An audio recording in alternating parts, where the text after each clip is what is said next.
people's beliefs about what they think is possible lands up being more powerful than any objective truth. What are we going to do about this? How are we going to increase this self-belief?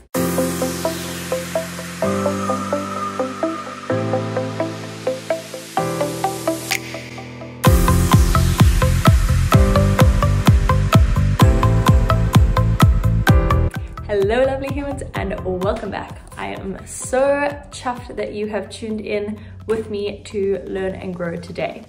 This is probably going to be my favorite thing to film and work on to date because it is kind of a side of myself that I've been hiding. I have really been hiding just what a self-development and self-growth junkie I am, but anyone who knows me knows this very well about me. But I feel like I don't put it too much on social media because I don't want to, I don't know what I'm scared of, but that's a lot of what this is today. And so I was gonna call this series What I'm Learning, but I actually think I'm going to call it Read It Again because it is these moments that I've had in my own practice as a life and health coach, as well as a psych major, as well as about to be a kinesiologist. That's why the empty shelf is there. I moved it in yesterday. And it is the stuff that I'm actively using with my clients every day, that I'm using on myself, and also things that I read that I'm like, oh my gosh, save that tidbit of wisdom because I'm going to need that later. And this book, let me tell you, is packed with it. It is 50 psychology classics, and it is basically like, let me give you a snapshot. Is that photo in there? Let me give you a snapshot of greatest ideas in like a very shortened version. And this is Albert Bandura, that's who we're talking about today. And it is self-efficacy and basically all about beliefs. And so in this quick YouTube video, I want to discuss like how powerful your self-beliefs are. We have a self system. I thought that was a very interesting conversation. And then most importantly, how to increase your self-belief. So actionable steps on how to increase it. Again, this is not my work. This is just stuff that I'm like, the whole world needs to know this. And that is what we are basically covering in the series today. So let's jump right in so that I don't waste any of your time. People's beliefs about what they think is possible lands up being more powerful than any objective truth. So I'm going to read a few tidbits and then I'm going to jump into what it means. Beliefs of personal efficacy constitute the key factor of human agency. If people believe they have no power to produce results, they will not attempt to make things happen. We've seen this time and time again. If someone believes they are not capable, they don't even give it a shot. Because of the capacity for self-influence, people are at least partial architects of their own destiny. I love that. We don't need to be like, I have all the power or it's all up to nothing. There's a gray area, and Bandura lives in the gray area. Self-belief does not necessarily ensure success, but self-disbelief assuredly spawns failure. And so it's saying that it's not, it's not saying that if you have self-belief, you're not going to need to do all the hard work and put in all the hours, and that luck and talent and genetics don't all play a factor. If you don't have that belief, it is such a key ingredient that without it, failure is like almost a yes. People's beliefs about their abilities to achieve certain ends is often decisive of what they end up achieving. Terrifying. So what you believe you will achieve is quite accurate to what actually lands up being achieved. People's level of motivation, affective states, and actions are based more on what they believe than what is objectively true. That one killed me. So into the more actionable stuff.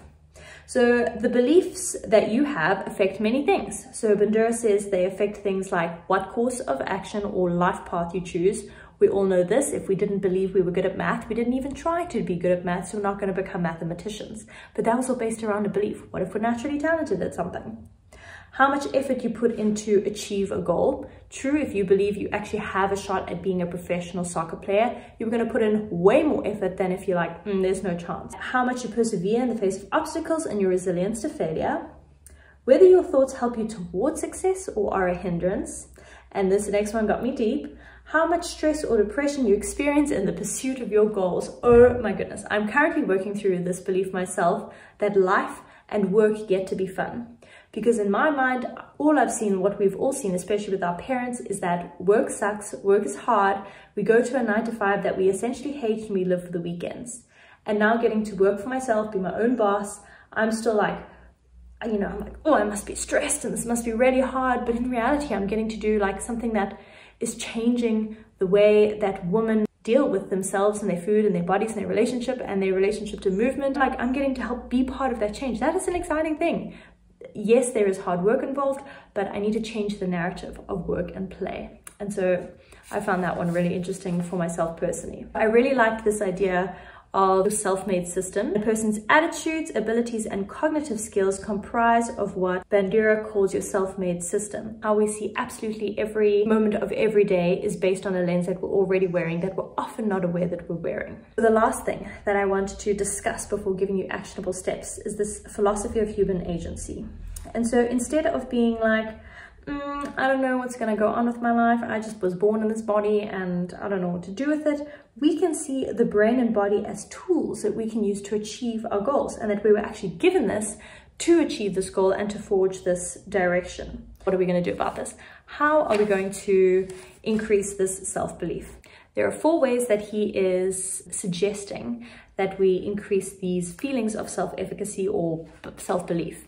And it is a mastery experience, a vicarious experience, social persuasion, and enhancing your physical status.